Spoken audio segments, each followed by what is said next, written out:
السمیع العلیم من الشیطان الرجیم بسم اللہ الرحمن الرحیم۔ ہمارے سلسلہ بیان کی یہ تیسری کڑی جو ہم آج کونوا مع الصادقین کے حوالے سے یہاں پیش کر رہے ہیں وہ یہ ہے کہ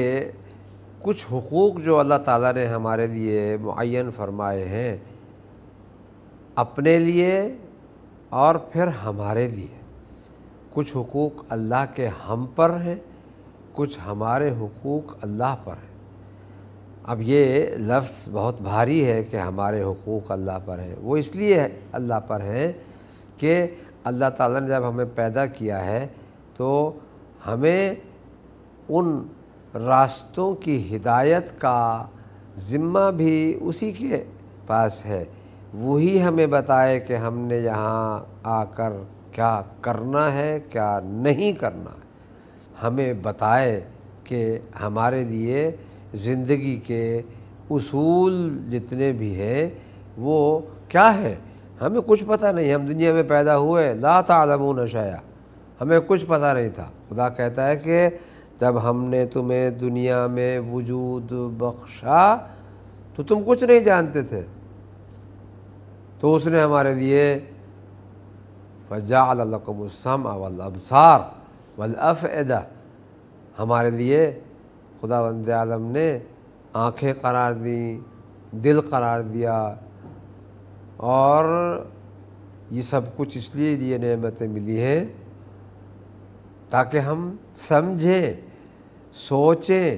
اور اپنے کسی بھی عمل میں بغیر سوچ کے آگے نہ جائیں۔ اور یہی کام وہ ہے کہ جو ہمیں کونوا مع الصادقین میں ملتا ہے کہ ہم دیکھتے ہیں کہ ان ہستیوں نے وہی کچھ کیا جو خدا نے چاہا، وہی کچھ کہا جو خدا کی مرضی کے عین مطابق تھا، لہٰذا ہماری خلوت و جلوت کے تمام امور میں ان کی سیرت ہی معیار ہونی چاہیے۔ اب جو دوسرا مرحلہ ہے جو یہاں پر قابل ذکر ہے وہ یہ ہے کہ ہم کس طرح سے اپنے آپ کو معصومین کی سیرت کے مطابق ڈھال سکتے ہیں۔ عام طور پر بعض لوگ یہ خیال کرتے ہیں کہ ہم کہاں اور وہ کہاں، ہم معصومین تک کیسے پہنچ سکتے ہیں، ان کا مقام تو بہت بلند ہے۔ میں ان سے یہی کہتا ہوں کہ یہاں ہمیں یہ نہیں کہا گیا کہ تم ان جیسے ہو جاؤ، بلکہ یہ کہا گیا ہے کہ ان کے ساتھ رہو۔ اسی سے پتہ چلتا ہے کہ ان میں اور ہم میں فرق ہے۔ میں یہاں تکوینی فرق کو بیان نہیں کرنا چاہتا ہوں، بلکہ وہ بھی ہے، یقیناً تکوینی فرق بھی ہے۔ ہم قائل ہیں کہ ہماری وجودی زندگی کا جو اس کی اصل و اساس ہے وہ ان سے مختلف ہے، وہ نورانی مخلوق ہیں۔ اللہ تعالیٰ نے انہیں نورانی بشر قرار دیا ہے، بشر ہیں مگر نورانی ہیں۔ ان کی خلقت انا وعلی من نور واحد، پیغمبر اکرم صلی اللہ علیہ وآلہ وسلم نے ارشاد فرمایا میں اور علی ایک نور سے ہیں۔ اب یہاں پر واضح ہے کہ اسی سے پتہ چلتا ہے کہ ان کا عنوان تخلیق ہم سے مختلف ہے۔ ہمارے مراحل تخلیق قرآن مجید میں بیان کیے گئے ہیں کہ ہم کن کن مرحلوں سے پہنچ کر ایک وجود میں آئے ہیں۔ ہماری موجودیت یعنی وجود میں آنا اور ان کا وجود میں آنا یقیناً مختلف ہے، اس لیے کہ اول ما خلق اللہ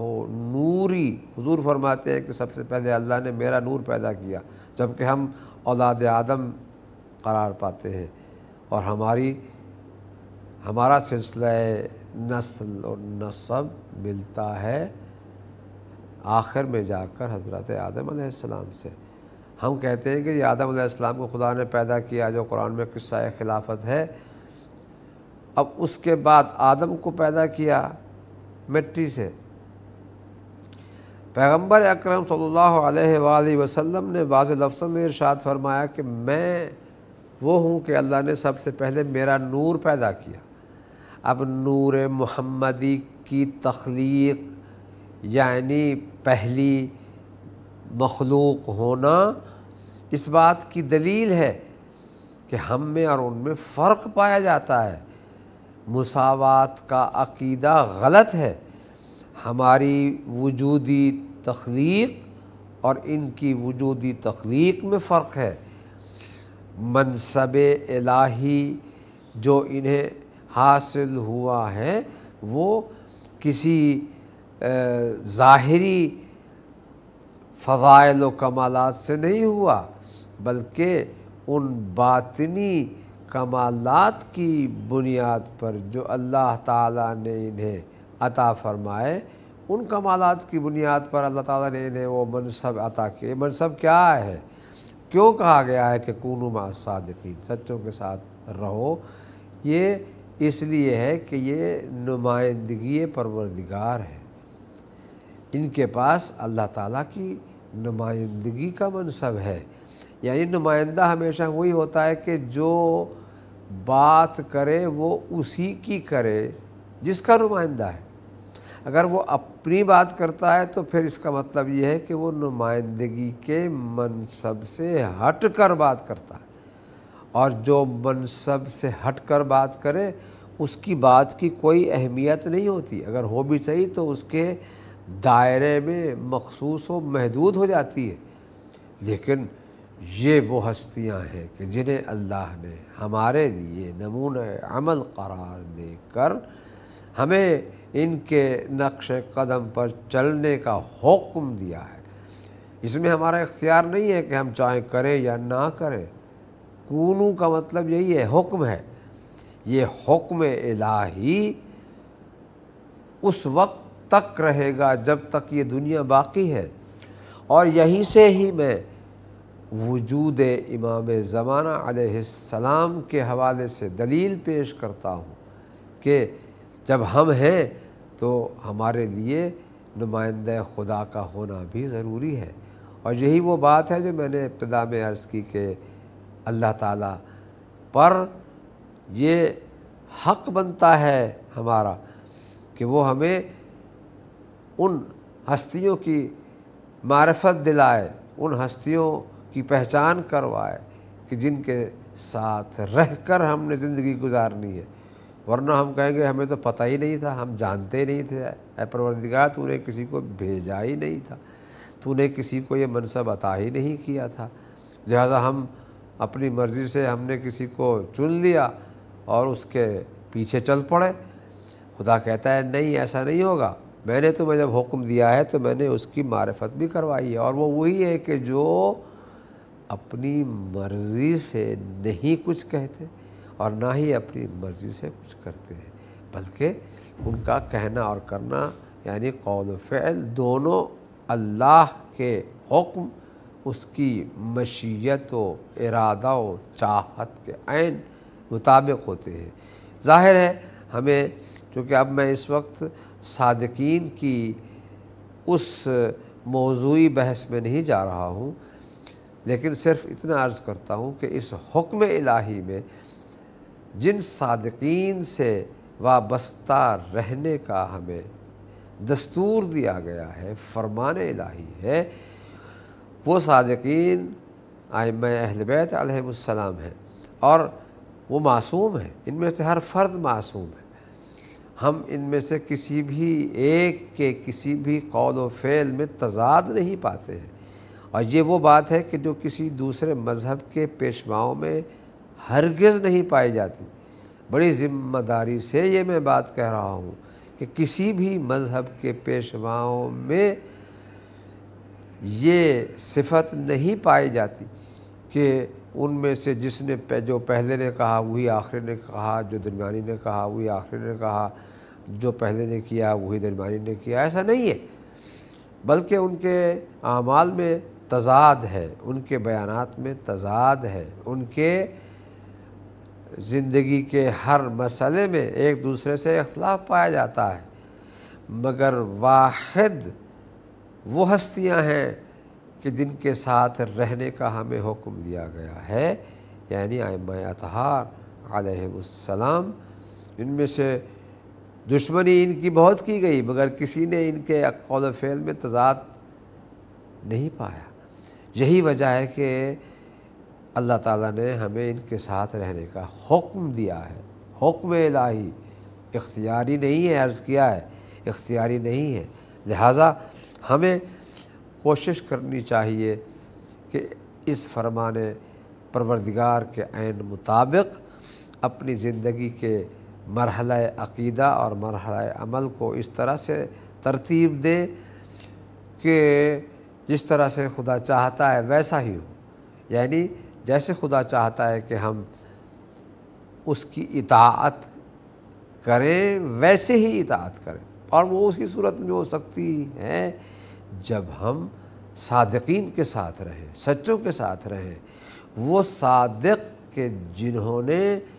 اپنے زمانے میں، ہر معصوم نے اپنے زمانے میں ثابت کیا کہ وہ ظلم کو برداشت تو کر سکتے ہیں لیکن حق کو نہیں چھوڑ سکتے۔ جو ظلم ان پر ہوا انہوں نے برداشت کیا، جو مظالم ان پر ڈھائے گئے انہوں نے برداشت کیے، مگر انہوں نے کبھی حق کی تبلیغ اور ہدایت کے مشن سے جو اللہ نے انہیں اس دنیا میں عطا فرمایا تھا اس منصب سے دوری اختیار نہیں کی۔ اور یہی وہ اصل مفہوم ہے کونوا مع صادقین کا، کہ ہمیں ایسا رہنا چاہیے۔ کیا وجہ ہے کہ ہم ایک دوسرے کے حقوق کے بارے میں اکثر اختلاف کا شکار رہتے ہیں؟ ہر شخص یہ چاہتا ہے کہ میرا احترام ہو، تو ظاہر ہے کہ عدل الہی کا تقاضا ہے کہ وہ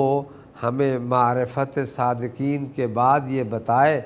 کہ تمہارا حق کیا بنتا ہے۔ ہر شخص کا حق ہے، اللہ تعالیٰ نے ہر ایک کو مساوی حق عطا کیا ہے۔ ہمارے پہلے معصوم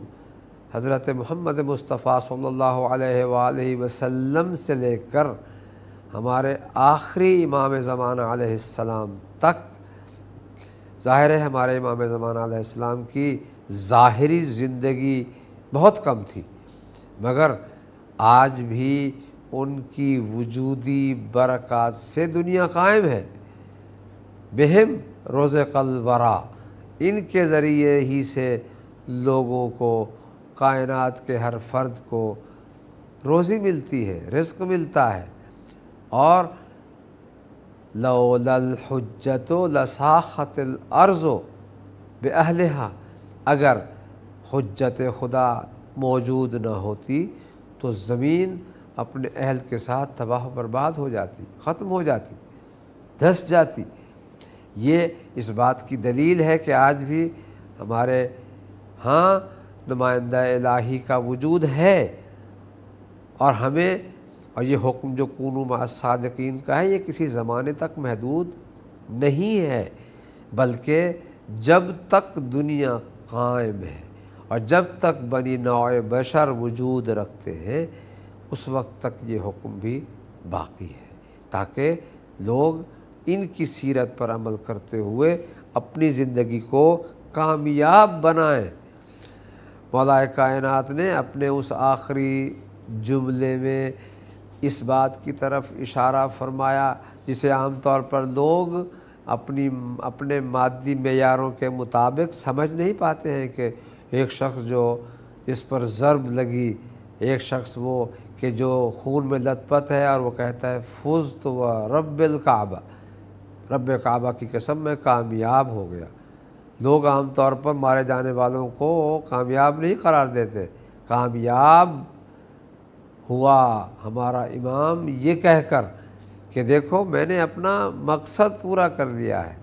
میں نے اپنے منصب کے تقاضوں کو پورا کر لیا ہے، لہٰذا اب میں کامیاب ہو گیا ہوں۔ میں نے معرفت الہی کا درس لوگوں کو دیا، میں نے ان کو حقوق اللہ کی تعلیم دی، میں نے انہیں تفسیر قرآن بیان کی،